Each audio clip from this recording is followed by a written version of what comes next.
Salut tout le monde. Comme planifié, on va aborder la deuxième session de santé et confort des bâtiments durables. Et cette fois, c'est vraiment très vaste et très riche de partager avec vous des bonnes pratiques et des bons conseils et aussi avoir une côté de sensibilisation pour notre conscience et pour nos activités et pour notre santé aussi. Cette deuxième session, après la première session qu'on a abordée, euh, on va informer, prévenir, sensibiliser et agir. Ce sont nos objectifs. Et à travers ces objectifs, il y aura un changement de mentalité face aux bâtiments écologiques, aux bâtiments durables en tout autre. Donc, pourquoi on a abordé la santé et le confort chez les bâtiments? On sait très bien que les bâtiments durables ont plusieurs piliers. Parmi les piliers, ce sont la santé des occupants, des maisonnées et le confort aussi des occupants. On ne peut pas avoir un bâtiment durable sans ce clé. Donc, c'est pour contrôler le niveau des polluants à l'intérieur de notre bâtiment et aussi avoir les pathologies qui sont liées au bâtiment telles que l'asthme, les allergies, même les conjonctivites qui sont liées à la pollution et à la pathologie des bâtiments. Donc, vraiment, c'est un problématique qui se pose chez les logements. Donc, dans cette deuxième session, on va aborder les revêtements de sol, les polluants chez les revêtements des sols et les solutions. Aussi, on va aborder les rideaux et les tissus d'ameublement, toute pollution intérieure. Et aussi, on va aborder la pollution due à l'humidité à l'intérieur du logement et aussi la ventilation et l'intérêt de la ventilation. Donc, on va commencer par les revêtements de sol. On a 3 types de revêtements, le parquet stratifié et aussi le parquet contrecollé, les moquettes et aussi le linoleum. Ce sont 3 types de revêtements des sols qui provoquent des pollutions, des polluants à l'intérieur de bâtiments. Bon. Le parquet stratifié. On sait très bien que à chaque fois, il faut éviter les matières issues de la pétrochimie, surtout leurs formes, quel que soit le parquet synthétique, les dalles de sol synthétiques, les moquettes, toutes ces types de revêtements sol, elles cumulent au risque d'élimination des toxiques et aussi elles provoquent et favorisent la présence des acariens. Des acariens sont des polluants non visibles à l'œil. Donc, le parquet stratifié. Le parquet stratifié, son entretien est facile, mais ce type de revêtement de sol n'est pas en bois. Même, elle est comme imprimée sur une sous-couche composite, mais c'est pas de bois. Il fait l'image de bois. Il donne l'effet de bois. Donc, c'est parce qu'il est protégé par le résine. Donc, autrement dit, son aspect se dégrade vite à l'usage. Lorsqu'on fait son pose et son mise en œuvre, il est très facile et rapide et impose aussi un renouvellement complet, mais elle est très sonore, surtout. C'est un inconvénient chez le parquet stratifié. Et toutes les modes déco tendance chez les parquets stratifiés, il y a plusieurs tendances, vont même jusqu'à poser sur les murs et les plafonds l'effet visuel de ces parquets, et alors il est très payé cher en qualité d'air intérieur. Donc, notre objectif est la santé intérieure des bâtiments et des occupants de bâtiments. Donc, certains modèles proposés chez les parquets stratifiés avec une sous-couche de polyuréthane sont adaptés aux pièces humides. Mais quels sont les effets sur la santé de ce type de revêtement de sol? Ce revêtement de sol, il est aussi, on l'appelle un revêtement relâchant tout au long de leur vie, car il relâche des gaz ou des poussières des poussières peu recommandées pour la santé. On ne peut pas le voir, mais elle a des effets sur la santé. Donc, la pose de parquet stratifié, on sait très bien que son pose est rapide et facile. Elle présente au moins l'avantage de ne pas y ajouter les émissions toxiques des cols. Pourquoi? Parce que tout type de parquet, son pose est fait par les cols et on sait très bien que les cols dégagent des effets toxiques. Donc, pour minimiser les effets lorsqu'on utilise chez notre bâtiment de parquet stratifié, il faut avoir des cols non toxiques. C'est la recommandation. Il y a deux côtés positifs et aussi des côtés négatifs. Les deux autres types de revêtements de sol, ce sont les parquets contre-collés et le linoléum, comme indiqué sur les images. Le parquet contre-collé, il est appelé contre-collé parce qu'il est, il est contre-pose à sa pose. Donc, ce type plutôt de parquet, il est en bois noble. Il respecte aussi son aspect naturel. Et aussi, elle est très rapide dans sa pose et facile. Mais son procédé de fabrication industrielle permet de décliner de nombreuses essences et de nombreuses teintes et aussi de l'odeur qui généralement, même avec une finition sans colle ou sous couche isolante, elle assure une mise en place rapide et facile. Tous ces avantages et tous ces bienfaits d'utiliser le parquet contre-collé, mais nous empêchent aussi d'avoir un effet sur la santé. Et même les personnes, ils vont décorer et utiliser à l'intérieur de leur logement de parquet contre-collé. Mais à cause des cols utilisés avec le parquet contre-collé, ces parquets aussi relâchent des COV, des odeurs volatiles qui favorisent ou qui a des effets négatifs sur la santé. De longues années, elle est très durable. Ces effets et ce relâchement de COV, elle peut être en longue durée. Donc, elle est très négatif pour la santé. Aussi, le linoléum, il est très proche de moquette. Mais, autrement dit, le linoléum, c'est un revêtement de sol qui est répandu. Et aussi, il a plusieurs avantages. À la fois, il est solide, isolant, et même il est facile, on peut l'entretenir. Il est aussi rapide à son mise en œuvre. Il y a plusieurs modèles présents pour le logement à l'intérieur. Mais certaines personnes ne savent pas que ce linoléum il est fabriqué à partir de la chimie de pétrole. Donc, ils sont remplacés aujourd'hui par de nouvelles gammes à base de produits naturels. Donc, il faut faire attention lorsqu'on veut choisir ce type de matériaux, ce type de revêtement de sol.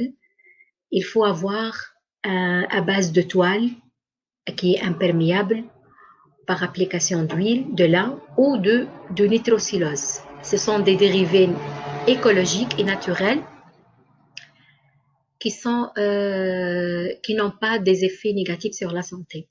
Ou même, on peut aussi avoir des linoléums qui sont très recommandés, qui sont à base de poudre de bois, et c'est très naturel, ou à base de poudre de liège, dans laquelle des pigments sont ajoutés pour obtenir les motifs souhaités. Donc, il faut remplacer notre choix par des autres choix naturels. Donc, surtout, les linoléums qui ont aussi ce qui peut occasionner de faibles émissions de COV. Ces types de linoléums que j'ai cités, qui sont à base de poudre de bois, de poudre de liège, à base de toile, ils sont moins dégageants des effets, des émissions de COV. Ce sont des émissions volatiles.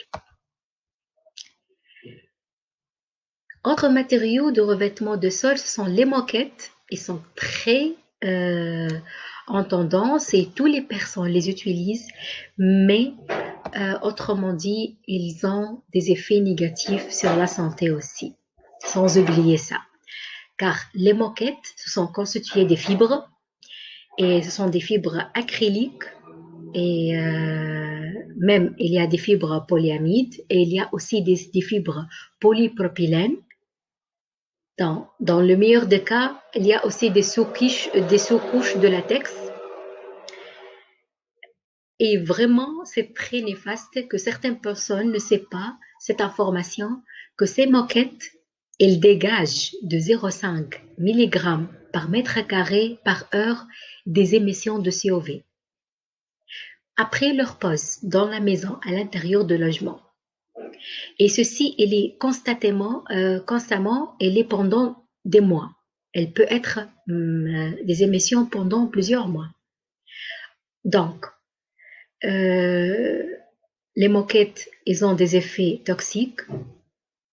Elles favorisent l'accumulation des poussières. C'est plutôt le plus grand matériau qui favorise de poussière. Il favorise aussi des acariens. Et il développe aussi des micro-organismes pathogènes qui sont très néfastes et toxiques pour la santé des occupants des maisons. Donc, même toutes ces émissions et tous ces polluants, ils sont très difficiles à éliminer. Donc, ils peuvent être développés à des réactions allergiques pour la santé des êtres humains. Et même aussi pour des autres personnes, elle peut développer des réactions inflammatoires pendant des années. Donc, les moquettes synthétiques ne sont pas recommandées.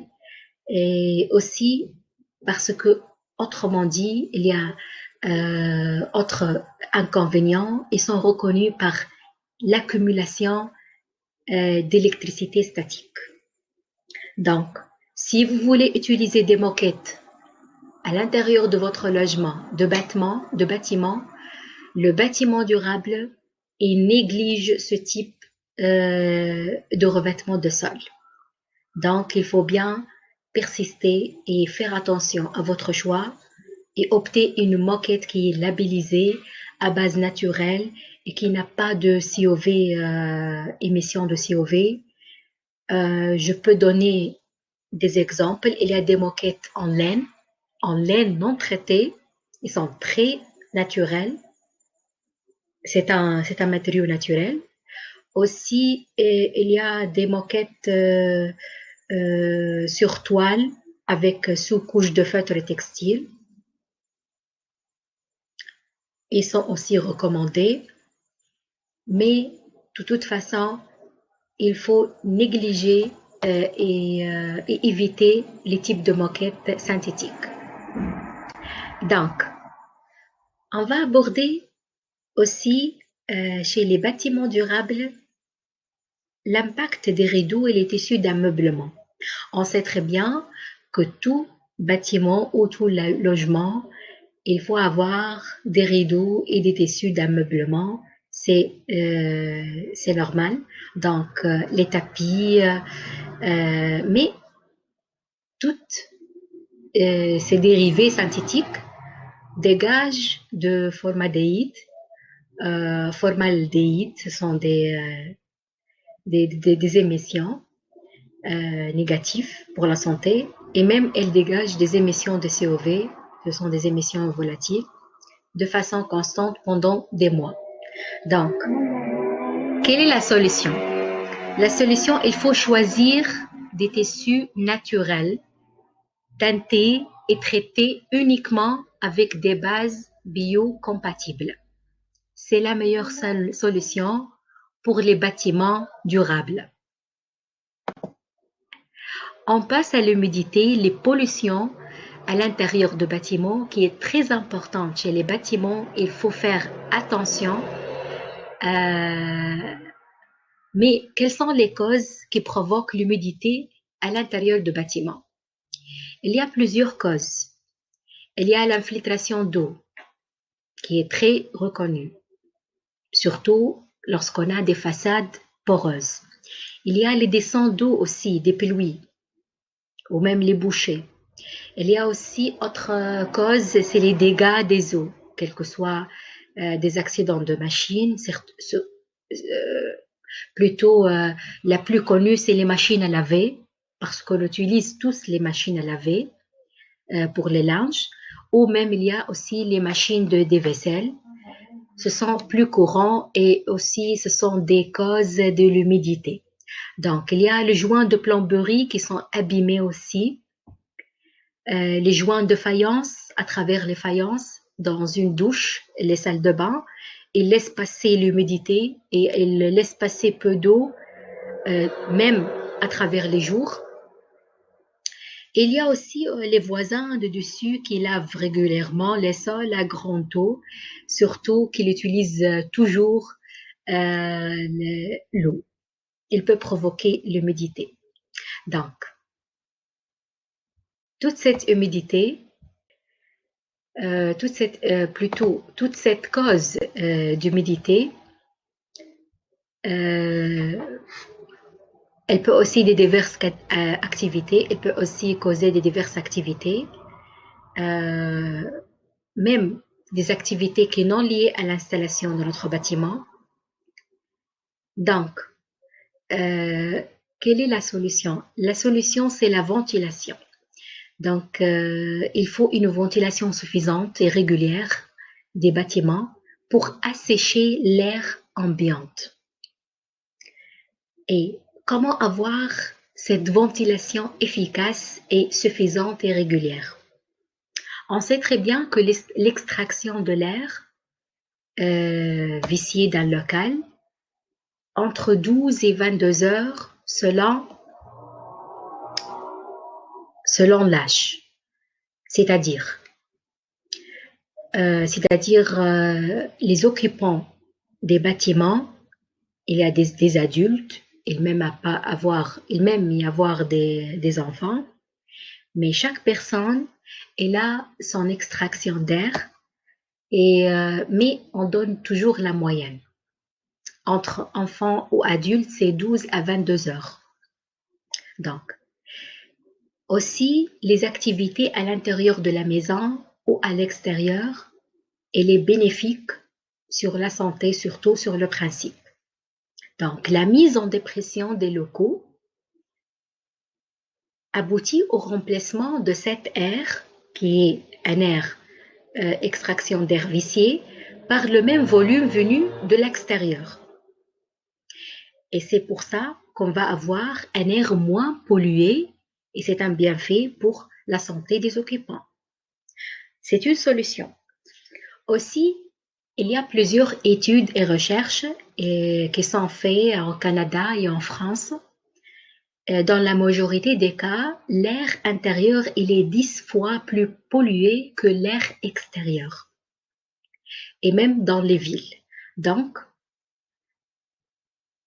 cet résultat nous donne, outre des effets, des autres effets comme les moisissures et la prolifération des acariens. Ce sont des bactéries qui se développent et des polluants qui se développent avec l'air. et avec l'humidité. Donc, le principal déclencheur de ces émanations de substances contenues, on les trouve chez les isolants, les revêtements, les colles, les solvants, les parquets qu'on a parlé, les moquettes, les meubles, même les bois composites, un autre bois, ils sont très présents dans beaucoup de nos logements. Donc, toutes ces moisissures ont des dérivés chimiques qui sont cancérigènes et responsables aussi des maladies allergiques et des troubles, même des troubles respiratoires. Donc, il faut bien faire attention à la ventilation. L'eau aussi, il est bien installée, devient résiduelle et même les occupants, ils souffrent de rhume à répétition. Ils ne savent pas c'est quoi la cause, mais les études et les recherches ont montré que la répétition des rhumes, elle est provoquée par ces dérivés chimiques et ces moisissures des bactéries, sont à base de bactéries. Et aussi, elle peut être développée chez des occupants d'asthme, il peut avoir des personnes asthmatiques et même des rhumatismes chroniques. Donc,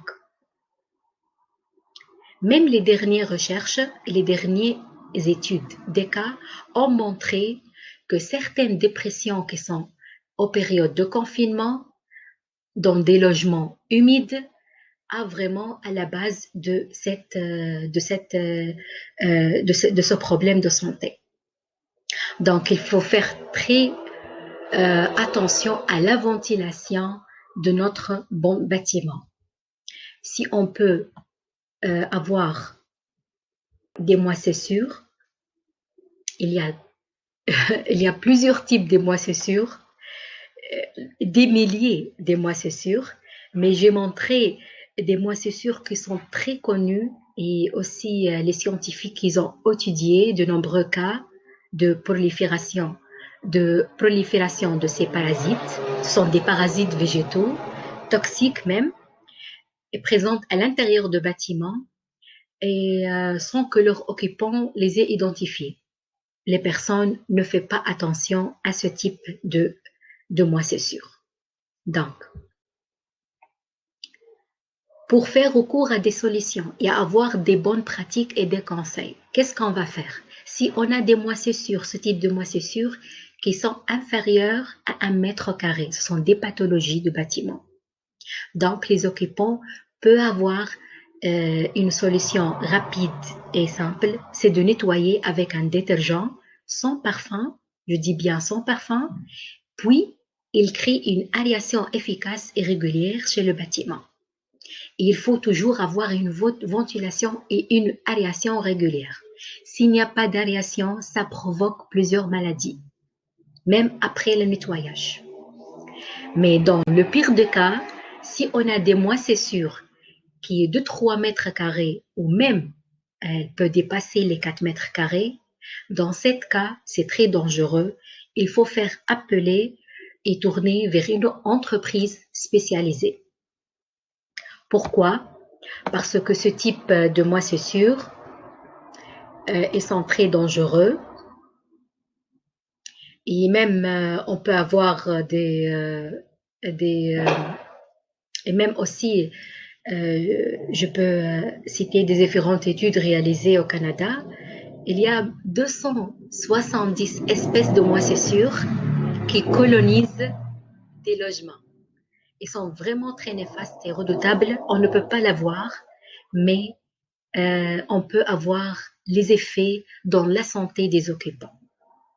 Donc, tout type, il faut faire attention à tous ces détails dans notre bâtiment.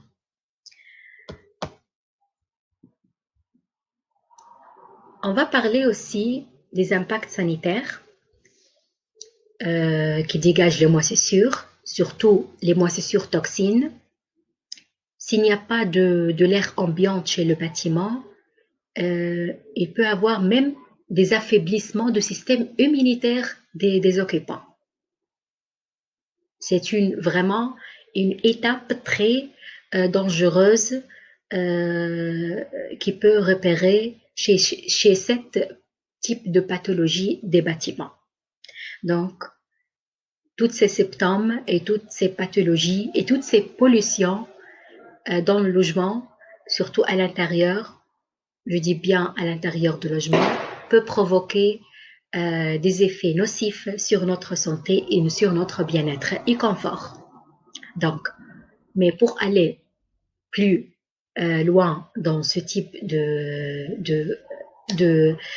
dans ce type de sujet, je vais recommander un livre qui peut nous faire recours, une référence que je vais le partager en commentaire. C'est un livre français qui est de la maison Inroads. Il est très connu. Il est écrit par Paul Do. C'est vivre dans un habitat sain. Il y a un proverbe français qui dit un corps sain dans une maison saine. C'est tout simplement ce concept. Il faut aussi faire recours non seulement à la construction de notre bâtiment, mais il faut faire attention dès la conception et le design de bâtiments durables d'avoir des critères qui sont liés à la santé des êtres humains. Vivre dans un habitat sain, c'est une recommandation, une référence très importante sur la rénovation et sur aussi les futurs acquéreurs de logements pour prendre des précautions et aussi avoir une meilleure sensibilisation et une meilleure information. Merci pour votre attention. J'espère bien que cette session de bâtiments durables, santé et confort est bien abordée, des sujets importants. Donc, il faut bâtir écologique pour notre santé et confort. Rejoignez-moi dans des autres sessions qui doivent être abordées dans les prochains jours pour avoir recours à des bonnes pratiques et des sujets importants concernant la construction écologique durable, le bâtiment écologique et même le développement durable. Merci pour votre attention et au revoir.